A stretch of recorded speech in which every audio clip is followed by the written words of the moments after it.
My name is Maria Leticia Gomez. I'm Director of Communications and Public Affairs for the County of Santa Clara. We have here today the County Executive, Jeff Smith, our Public Health Officer, Clara County. We have James William acting as EOC Director, and also President of the Board of Supervisors, Cindy Chavez. We're going to start with the EOC Director, James Williams. Good afternoon, everyone. My name is James Williams. I'm serving as the Director of our Emergency Operations Center here at the county. We are fully activated at the EOC. That means we're bringing all of the county's resources to bear in a coordinated fashion in response to the COVID-19 situation here in Santa Clara County. We were actually the first county in the state to proclaim a local health emergency and a local emergency on February 3rd, action that was ratified by the Board of Supervisors. And we are fully activated in the EOC, and as well we are fully activated in the Public Health Department responding to what is going on in this evolving situation. I give a quick update on things right now as they stand here in Santa Clara County. We have 20 confirmed cases of COVID-19 in Santa Clara County. That's 6 additional cases from what we reported yesterday. 3 men and 3 women. 4 of them are at home and are contacts with other known cases. 2 are hospitalized. Of the 20 confirmed COVID-19 cases, 4 were travel related, 9 contacts with other known COVID-19 cases, and 7 with no known travel or direct contact with other known cases. Of the 20 cases, 1 has fully recovered, but many are at home with very mild or no symptoms of illness at all. And that's consistent with what we know more broadly about the virus as it's been spreading around the globe. That's kind of the current on-the-ground situation here in Santa Clara County. I'm now going to turn it over to Dr. Clara County, our Public Health Officer. We are issuing some new recommendations, important recommendations for the public regarding what to do in response to the virus. Thank you. Good afternoon, and thank you for coming. As you know, my name is Dr. Clara County, and I'm the Public Health Officer for the County of Santa Clara. I want to highlight a couple things. I want you to understand that as we test more people, we are finding more cases. We will continue to find more cases, and we expect the case numbers to increase in the days to come. Our cases to date indicate to us that the risk of exposure to the virus in our community is increasing, and that's the reason for me to come before you today to share with you our new recommendations. The recommendations that we are making today, that I am making today, are meant to do 2 things. First, they're meant to slow the spread of the virus in our community, and second, they're meant to protect those who are most vulnerable and most likely to have a severe illness if infected. I do understand, and we all understand, that the recommendations that we're making today will have a tremendous impact on the lives of people living in our county, and we do understand that, but these are very important recommendations. I think right now it's a critical moment in our response to COVID-19 in our county. And if we can take these measures now, we do have the potential to slow the spread of the virus in our community.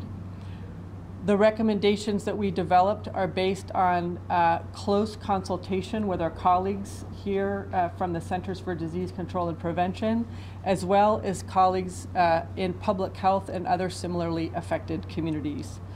So I just want to briefly tell you about the steps that we are recommending today. These are posted on our website, so there's more detail there, but just an overview of what we're recommending. First, for employers, we recommend that employers take whatever steps they can to make it more feasible for their employees to work in ways that minimize large groups and that minimize contact with others. So number 1, we're recommending suspension of non-essential employee travel. We would like employers to think about ways to minimize employees working closer than arm's length of one another, and that may include minimizing or canceling large in-person meetings and conferences. We urge employees to stay home when they're sick, and we urge employers to maximize flexibility in sick leave policies. We also urge employers not to require a doctor's note. This is because we don't want to further impact the healthcare system with work that they don't need to be doing. Employers can consider the use of telecommuting options for appropriate employees and ease of implementation. As well, consider staggering the start and end of work days to reduce large numbers of employees from coming together at the same time. Further, at this time, we recommend postponing or canceling large events or mass gatherings, particularly those where people gather within more closely than arm's length of one another. I want to emphasize, as I did before, that in the event that an event does go forward, it's particularly important for those who are at higher risk of serious illness with this infection that they not attend. And I want to remind you that those at higher risk of serious illness, the risk begins to increase at age 50 and then picks up significantly as we grow older, and it's particularly significant for those over 70 and over 80 years of age. Others at risk, regardless of age, include those with underlying medical conditions such as diabetes, heart disease, lung disease, or a condition that's going to suppress their immune system. Regarding schools, I know there's been many questions about schools. We are not recommending closure of schools at this time. That being said, if a staff member or other member of a school community is confirmed to have COVID-19, we will consider the event based on the specific facts and circumstances to determine whether that school should close. And as much as possible, we really want children to be able to go along with their lives and continue with their education that's so important for them. I want to acknowledge that the school closure issue is a very large one. It's potential to have tremendous impact, particularly for working parents, and then the workplaces of those working parents. School closures can be particularly disruptive in this way. So we need to really carefully consider the costs and benefits with these decisions. We're encouraging schools to carefully review and follow the CDC's guidance for K through 12 schools and child care centers, as well as our recommendations on mass gatherings and large events. And I also want to emphasize, I've said before that the steps that each of us can do around personal hygiene, ensuring that our hands are clean, it's super simple but difficult to implement. And I want to acknowledge that it's tough for me too to not touch my eyes, nose, and mouth. It's hard. And that's why we've been saying it's something that we all need to think about and we need to practice. It's very natural for humans to touch our faces, and we each need to try not to do it. It's important. I also understand that what I am recommending today to postpone large gatherings and cancel some events, cancel large events, it's a hardship. And this is going to be a change for our community and a change in our county. But it's really important. And this is the time when we all need to take a deep breath and come together. There's a role that each of us have to play in slowing the spread of this virus, and we need to think carefully about what each of us can do, both as individuals, as family members, and as community members. Really important that we all do that, and this is the time to come together. Again, the details of our guidance are posted on our website. I want to thank you all for being here today. I know that this is a big change, but it's in our opinion that this is what we need to do now to slow the spread. Thank you. I was just going to do this with you so we could demonstrate now. So I think what's really important is that this is an opportunity for us to come together as a community.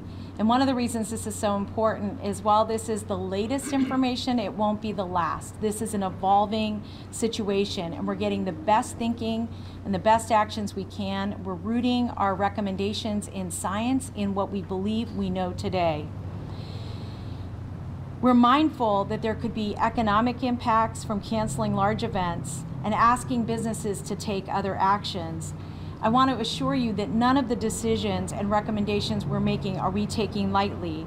They're based on research and tailored to our unique current circumstances on the ground here in Santa Clara County. We need to be proactive and thoughtful so that we're not spreading this dangerous virus. We appreciate partners we have built and are building across government, the private sector, our community organizations, and many others. I just want to reinforce this. This is really a time for calm and thoughtful action.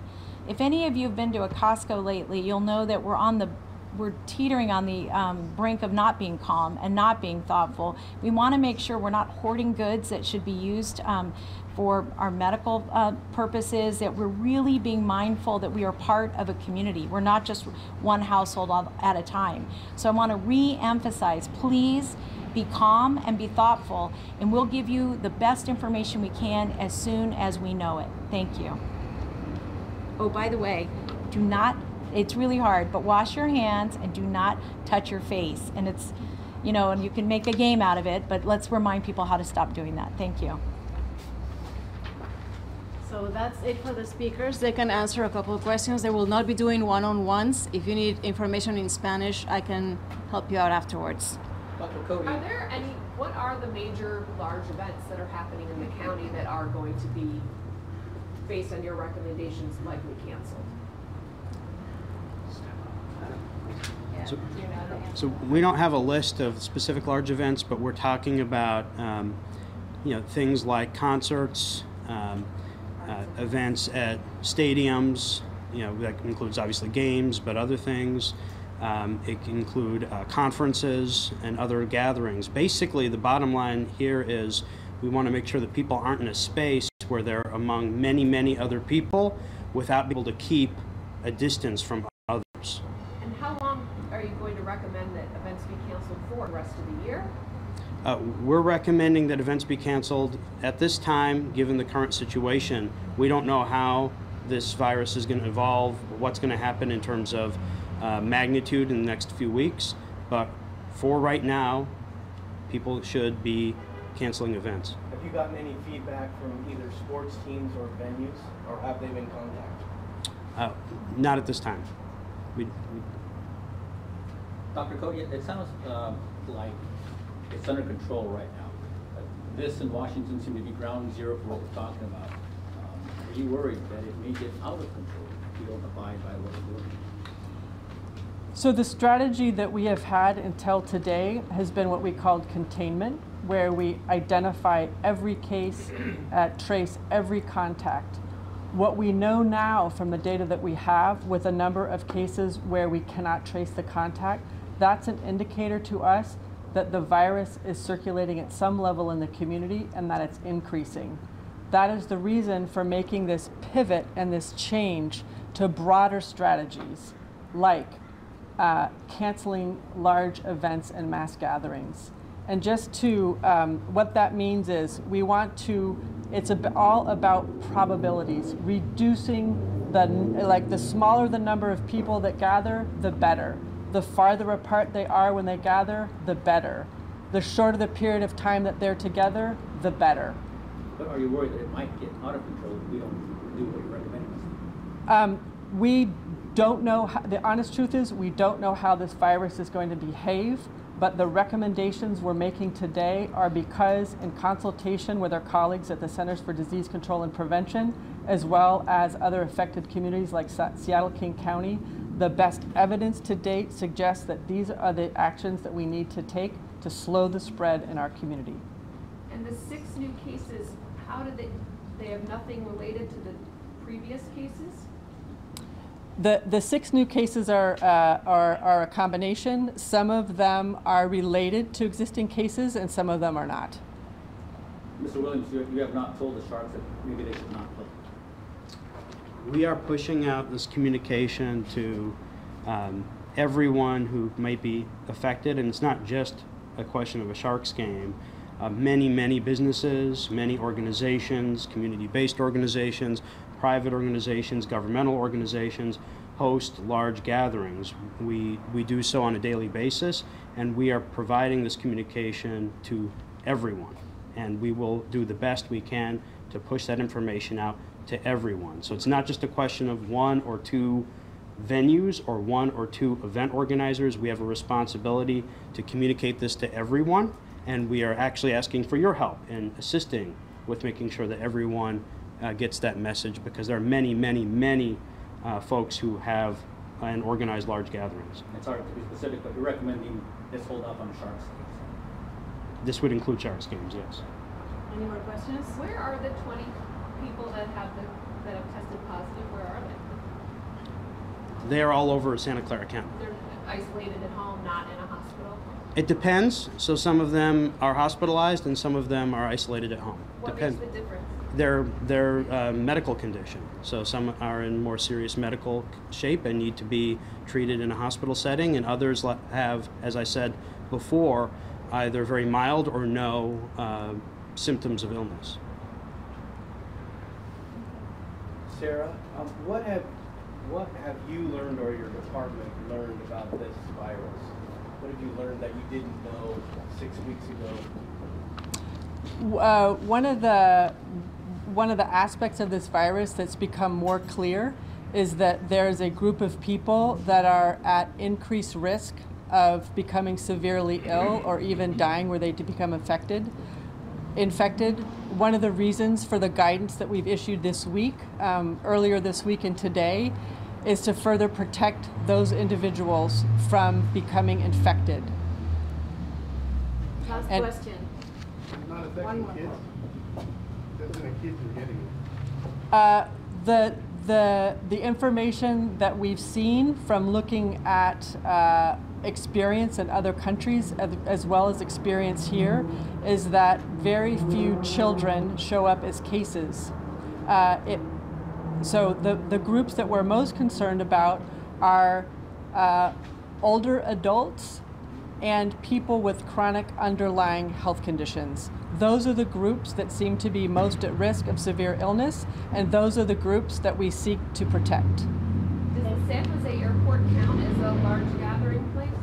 So that's the last question. James, do you want to address that? No, we are not treating San Jose Airport as a large gathering place. So that can continue operations as Thank normal? you. That is correct. All right, Thank you. guys. Thank you.